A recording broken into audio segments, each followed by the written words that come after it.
Addis Ababa, where the African Summit Conference had just taken place. I'm therefore taking this first opportunity to render an account of what happened there and its significance to us, to Africa and the whole world. For the first time in African history, representatives of 31 independent African states, north and south of the Sahara, met in the capital of the ancient kingdom of Ethiopia.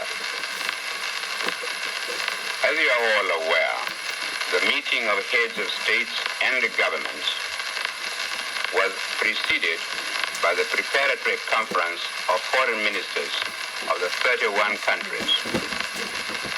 From the moment that the main conference was declared open on Wednesday, the 22nd of May, to the closing session on Saturday, the 25th, an atmosphere of brotherhood and interdependence pervaded the conference, and it was not long before everyone realized that even though our methods of approach may differ, our primary objectives remain the same.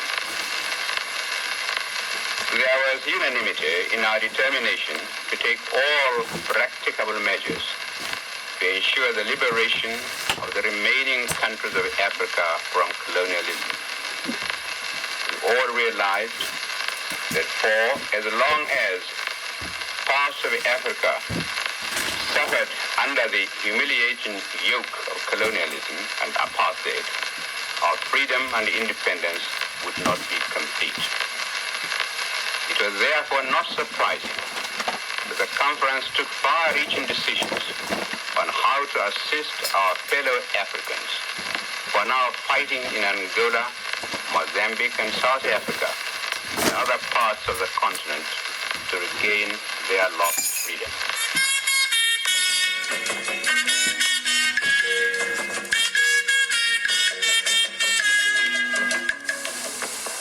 It is with humility, mingled with joy, that I thank this grand concourse of patriots and friends of Nigeria for congregating here today on the occasion of my inauguration as the first African Governor General and Commander-in-Chief of the Federation of Nigeria.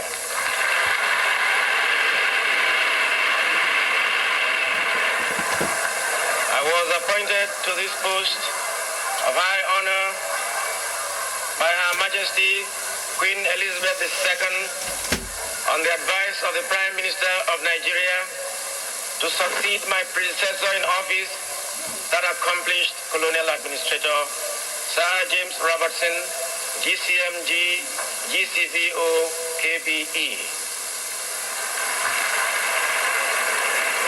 This mighty audience comprises of eminent men and women drawn from all the regions of Nigeria and different parts of Africa, the United Kingdom, and the United States of America. We have in this august assemblage representatives of heads of states and governments, paramount rulers and chieftains, statesmen and politicians, nationalists and freedom fighters, university administrators and professors, trade union leaders and ex-servicemen, local government heads and civil servants, molders of public opinion, in addition to professional men and women,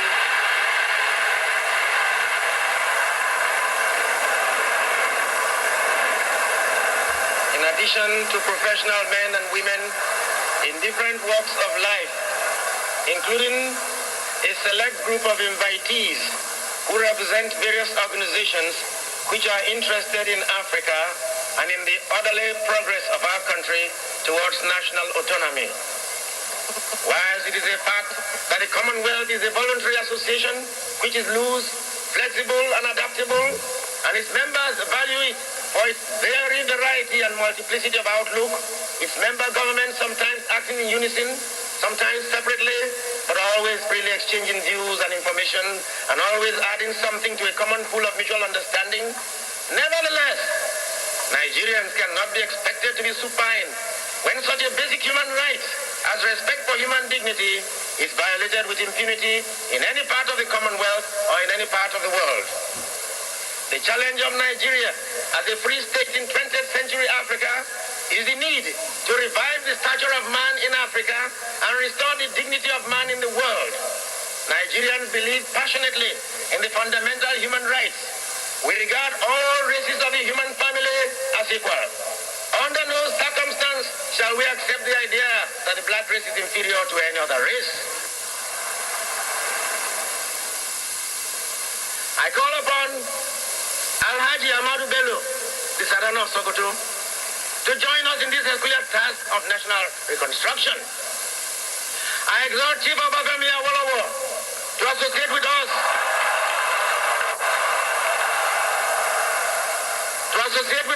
in this great adventure of restoring the dignity of man in the world. There are many leaders who can give active support and assistance to a nation at its supreme hour of need. Chief Samuel Ladoke Akintola, Dr. Michael Ihonukara Opara, and Samuel Grace Ikoku, and then Chief Dennis Chukude Osarebe, Malam Aminu Kanu, Malam Ibrahim Imam, and J.S. Taka of Northern Nigeria, and countless others. I appeal to all our leaders, far and near, to forget the wounds which were inflicted in cause of our internecine altercations. The love of our country should outweigh the love of our petty selves. The enjoyment of individual freedom under the law should mean more to us than our self-centered party programs and manifestos. Common dangers and common enemies alert us on the need for common security. The British came here in 1851, and found us hopelessly divided in tribal compartments. When Britain transferred power to us on 1st October 1960, we were no longer an expression of geography, but a reality of history. During all our years of political vassalage, we became socially and economically integrated. We have also developed an identity of interest, and we have crystallized common nationality. The process of political integration reached its zenith at midnight on 30th September 1960, when we lastly sang our national anthem and our national flag was hoisted aloft to signal the birth of a new nation.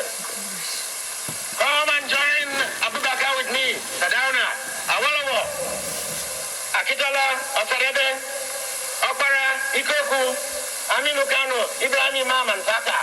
Let us bind the nation's wound and let us heal the breaches of the past, so that in forging our nation, there shall emerge on this continent a hate-free, fear-free, and greed-free people who shall be in the vanguard of a world task force whose assignment is not only to revive the stature of man in Africa, but to restore the dignity of man in the world.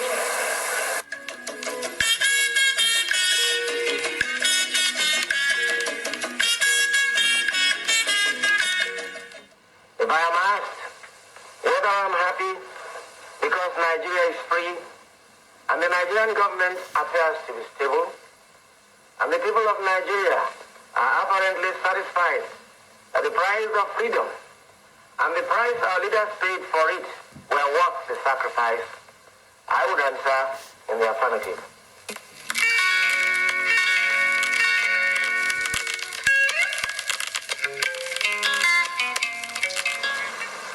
In the region, there will be military government under a military governor, assisted by an advisor who is the last person to hold the office of the regional governor. The normal function of government in each region will be carried on by the permanent secretaries in the region, and they will be directly responsible to the military government there. The regional military governments are directly responsible to the head of the federal military government and the supreme commander of the armed forces, Federal Republic of Nigeria. public corporations and other state bodies, such as local government, will continue to function under the appropriate ministries. All existing laws, regulations, orders, and official instructions remain in force, wherever applicable, until either modified or abrogated by the federal military government. Will there be presidents during this regime? I do not think that I should start off with censorship. But I may impose censorship if it became necessary.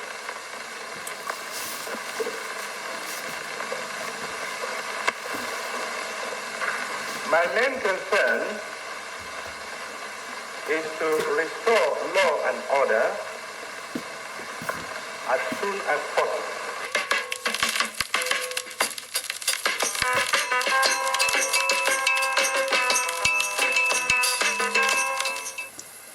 Fellow Nigerians, it is my pleasant duty today to launch the second National Development Plan 1970-74. This program of post-war reconstruction and development marks another decisive step in the nation's forward march to progress and stability. You will recall my Independence Day announcement that the 5 national objectives on which the plan is based are to make Nigeria 1. A united, strong and self-reliant nation. 2. A great and dynamic economy. 3. A just and egalitarian society. 4. A land of full and equal opportunities for all its citizens. And 5. A free and democratic society. The Supreme Military Council has resolved that all persons in position of trust in this country, no matter how highly placed, must work henceforth for the full realization of these objectives. The plan itself seeks to translate these objectives into concrete programs which will benefit all sections of the Nigerian community. The second national plan covers the whole country and all aspects of the national economy.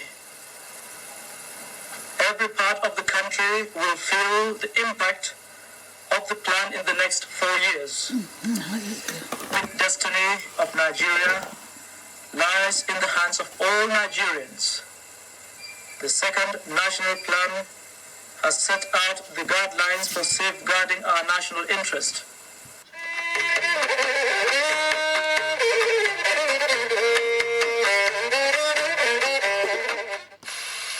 Fellow Nigerians,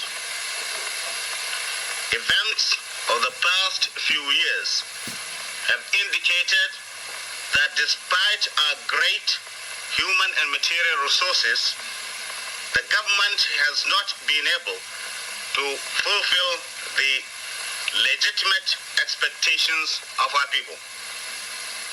Nigeria has been left to drift.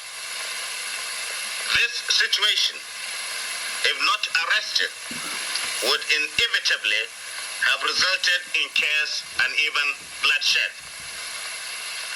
In the endeavor to build a strong, united, and virile nation, Nigerians have shed much blood. The thought of further bloodshed, for whatever reasons, must, I'm sure, be revolting to our people. The armed forces, having examined the situation, came to the conclusion that certain changes were inevitable. After the Civil War, the affairs of state Hitherto a collective responsibility became characterized by a lack of consultation, indecision, indiscipline, and even neglect.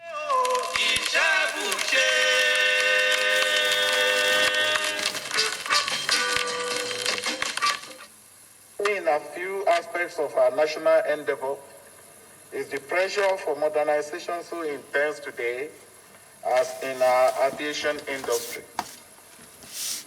Those involved in or familiar with the industry know that aviation is a growing, fast-changing, and time-saving industry. It is an important and functional aspect of national development which no country can.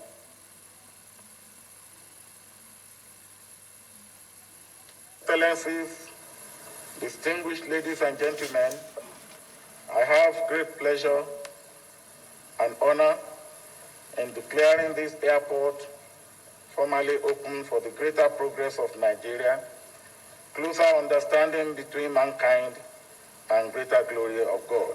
Thank you very much.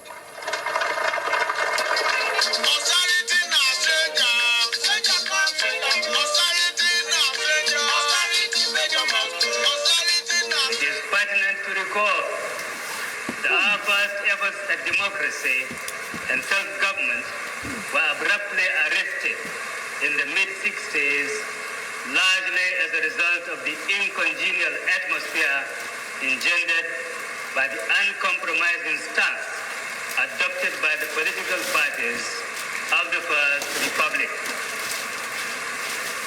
Thus, opportunities were lost for our people to interact and learn to accommodate different points of view for the betterment of the country. We must not allow that episode to repeat itself. The new system that will have adopted presents us with yet another opportunity to achieve national integration, which is a prerequisite for the building of a strong and virile nation. Let it be known that our commitment to the total liberation of our brothers in Zimbabwe, Namibia, and South Africa, our commitment in Zimbabwe, Namibia, and South Africa remains unshaken. We also desire to maintain peace and close ties with our immediate neighbors. And we shall work relentlessly to uphold the dignity of the black race.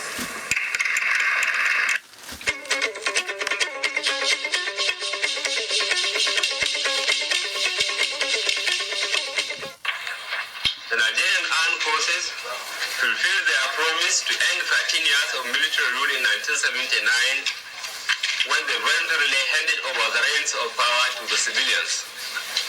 The essentials of good government as seen by the people of this country were contained in the provisions of the suspended 1979 Constitution, particularly Chapter 11 thereof, which relates to the fundamental objectives and the directive principles of state policy. However, the Nigerian people watched helplessly while over the succeeding 4-year period of the first term of the defunct administration, most of government of the Federation failed to provide even the minimum of good government. The otherwise born economy of the first two fiscal years, 1979-1980 and 1980, was allowed to run down through mismanagement. Not only was there an inadequate response to the global recession caused by the worldwide oil glut and the oil production crisis, which beset OPEC member countries, but measures designed to curb Nigeria's vulnerability to the vagaries of oil market were applied in half-hearted manner. The monetary and fiscal measures introduced under Economic Stabilization Act 1982 to boost local production of goods, improve foreign exchange reserves, and make the economy more self-sufficient and self-reliant were not implemented in a manner in which they could have the desired effect. The promised import food item to supplement the shortfall in agricultural production was not fulfilled for the benefit of the people. What quantity was brought in was either diverted, hoarded, or sold at prices beyond the reach of the ordinary man. The administration of the import licensing system was so corrupt that licenses were denied to genuine importers and manufacturers, only to be given to middlemen whose only interest in these licenses was to hawk them around. Fraudulent acts, armed robbery, etc. became the order of the day. The government seemed unable or unwilling to deal firmly with perpetrators of such acts. When the executive branch of the government failed, the people expected relief from the legislative branch, which was invested with the power within the checks and balances in the Constitution to ensure that the executive provided good government. The legislators, however, were in no position to check the drift of the executive since they were not active collaborators. They were preoccupied with other things of no benefit to the people whom they presented. It was not difficult to see that the failings of the executive and legislators would shake the confidence of the people in the system of government which they had adopted at such high costs.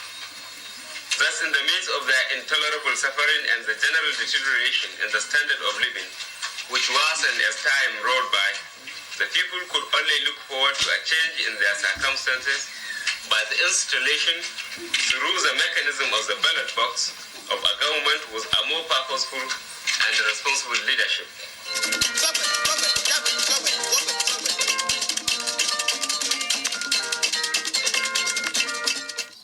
We have put in our best.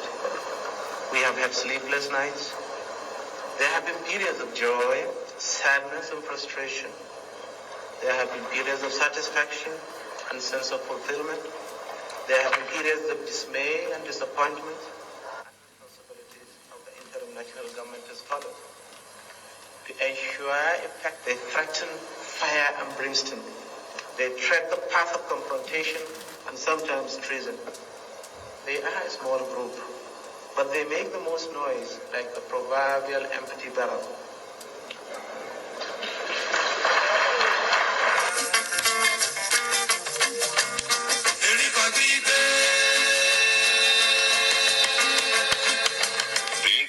Government, ladies and gentlemen, may be a child of circumstance, but it is high time we came to terms with the reality of our circumstances.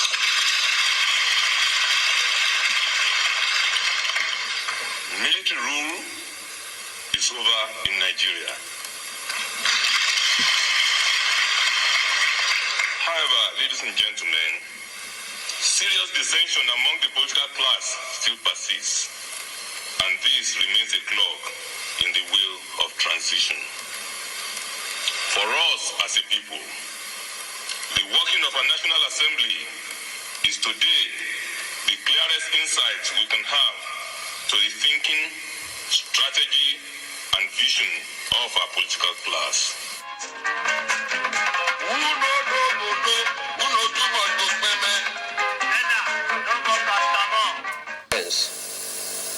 Sequel to the resignation of the former head of the interim national government and commander-in-chief of the armed forces, Chief Ernest Shonekan, and my subsequent appointment as head of state and commander-in-chief, I have had extensive consultations within the armed forces hierarchy and other well-meaning Nigerians in a bid to find solutions to the various political, economic, and social problems which have engulfed our beloved country and which have made life most difficult to the ordinary citizens of this nation. Chief Ernest Shonekan took over as head of state and commander-in-chief of the Nigerian Armed Forces at the most trying time in the history of our country. Politically, economically, and socially, there were lots of uncertainties. Things appeared bleak, and the atmosphere was heavy with uncertainties. However, driven by the belief in himself, his countrymen, and love for his country, he accepted to face the challenges of our time. I will therefore like to take this opportunity to pay tribute to him for his selfless service to the nation. He showed great courage at taking on the daunting task of heading the international government, even a greater courage to know when to leave. Many have expressed fears about the apparent return of the military. Consequently, the following decisions come into immediate effect. The international government is hereby dissolved. The national and state assemblies are also dissolved.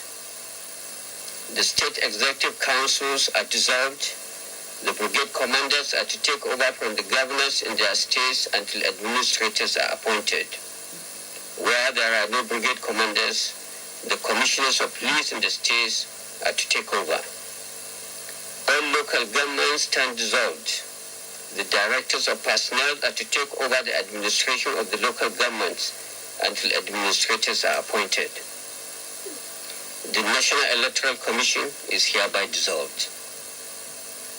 All former secretaries to federal ministries are to hand over to their director generals until ministers are appointed.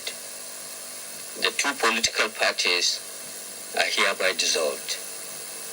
All processions, political meetings and associations of any type in any part of the country are hereby banned. Any consultative committee, by whatever name called, is hereby proscribed.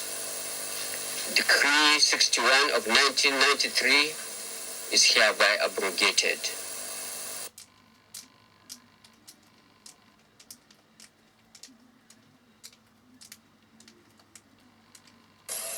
Fellow Nigerians, it is with a very heavy heart that I address you for the second time since destiny bestowed upon me the mantle of leadership of our beloved nation.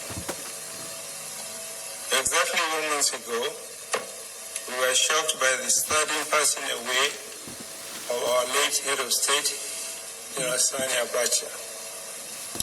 As we conclude the official 30 days mourning of this great loss, we are now challenged by another national tragedy. The passing away yesterday of Chief Moshood Abiola was as sudden as it was tragic. Particularly, he died on the brink of his release from detention. For me personally, and for the nation at large, this must be one of the saddest moments of our life. I never envisaged that I would be faced with such momentous tragedies within the space of 1 month. When I accepted the burden of leadership on the 8th of June, I was conscious of the fact that these are critical and trying times in the history of our nation. I was keenly aware of the imperatives of national reconciliation and restoration of democracy to our troubled nation in an atmosphere of peace and stability. I was also determined to establish the professional image and integrity of the armed forces of the Federal Republic of Nigeria to enable them to play their traditional role in the coming democratic order. I have resolved to address these challenges in an organized, deliberate, and orderly fashion, always putting the highest national interest before all else. Chief Abiola would have contributed his own quota to this process. It was in recognition of this inescapable fact that, after a series of consultation between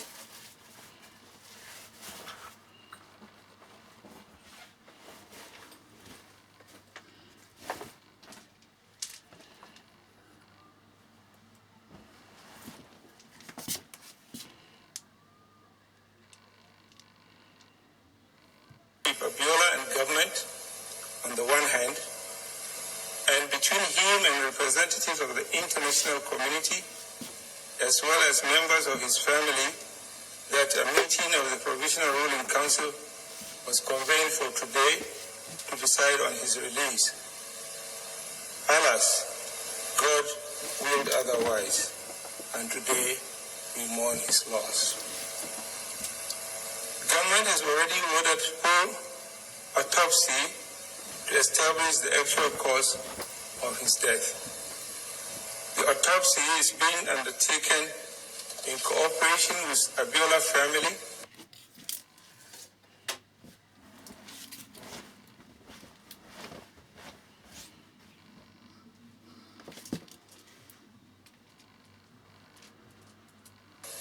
and the participation of expert pathologists from the United States, United Kingdom, and Canada, as requested by his family.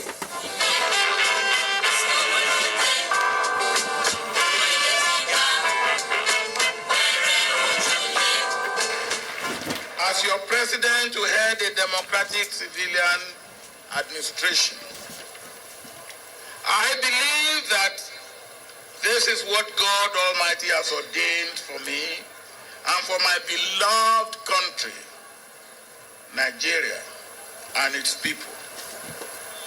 I accept this destiny in all humility and with the full belief that with the backing and support of our people, we shall not fail.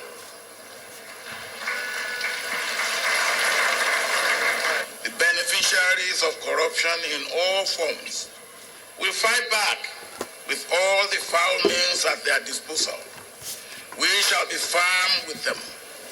There will be no sacred cows.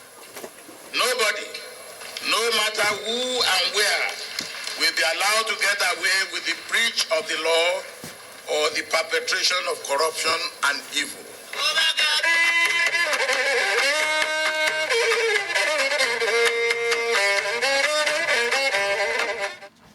Today is a historic day for our nation, for it marks an important milestone in our march towards a maturing democracy. For the first time since we cast off the shackles of colonialism almost half a century ago, we have at last managed an orderly transition from one elected government to another.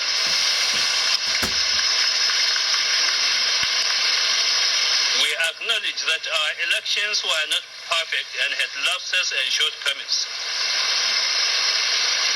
However, we have well-established legal avenues of redress, and I urge anyone aggrieved to pursue them. I also believe that our experiences represent an opportunity to learn from our mistakes. Accordingly, I will set up a panel to examine the entire electoral process with a view to effective reforms and ensuring that we raise the quality and standard of our general elections to meet international standards. I will make this a national priority at the conclusion of the legal processes.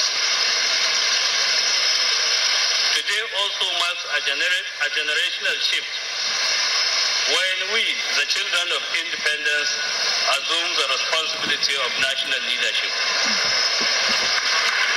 My fellow citizens, I am humbled and honored that you have chosen me and Vice President Jonathan to represent that generation in the task of building a just and humane nation, while its people have a fair chance to attain their fullest potential. Luckily, we are not starting from scratch. We are fortunate to have been led in the past 8 years by one of our nation's greatest patriots, President Olusegun Obasanjo. On behalf of all our people, I salute you, Mr. President, for your vigilance.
phone and collect. I will give you. The phone's on 1%. Let it die. What are you doing?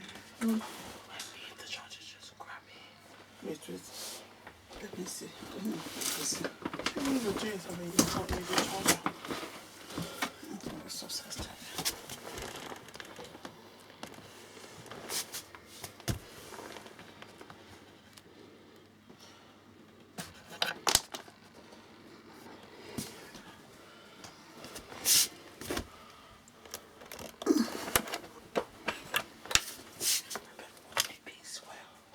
Go downstairs and make your own beer. Okay, I'm coming for my phone.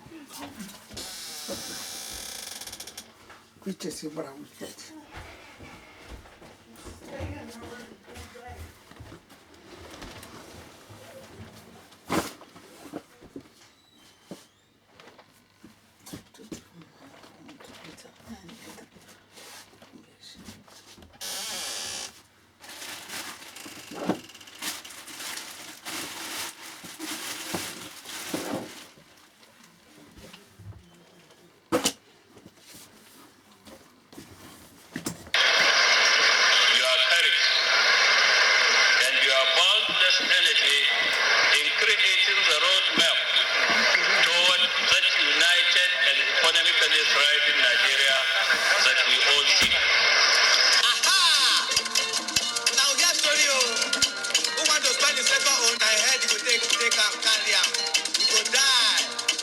Fellow Nigerians, I greet and felicitate with you all today as we mark 15 years of uninterrupted democratic governance in our beloved country. Our dear nation, Nigeria, has certainly come a long way and made notable progress since our first Democracy Day on May 29, 1999, when the military finally relinquished power and handed over to a democratically elected government, marking the true beginning of a government of the people, by the people, for the people. Although I have ordered a low-key commemoration of this year's Democracy Day in deference to the current mood of the nation, there can be no doubt that the past 15 years, the longest period of sustained democratic governance in our country, have been a blessing to us as a people.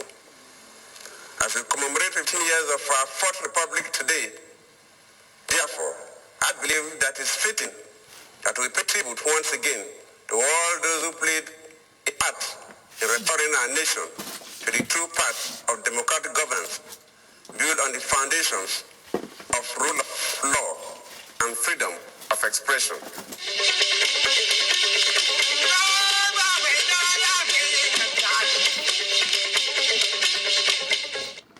Nigerians.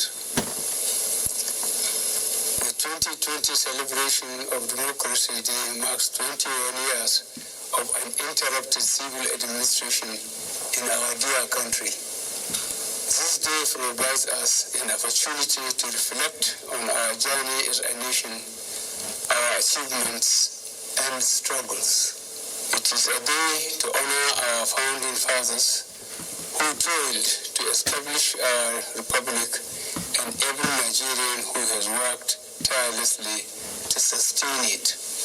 We are celebrating this year's Democracy Day despite the COVID-19 pandemic, which afflicts our nation and the whole world. It is indeed a very difficult time for everyone, especially those who have lost loved ones to the virus and those whose sources of livelihood have been severely constrained by the stringent measures we introduce at every level of government to contain the virus and save lives. The dedication of our health and other essential services staff towards containing this virus is a testament of our courage and resilience as a people and as a great nation. And I use this opportunity to say thank you to all of you for your service to the nation. Sustaining our democracy thus far has been a collective struggle, and I congratulate all Nigerians and particularly leaders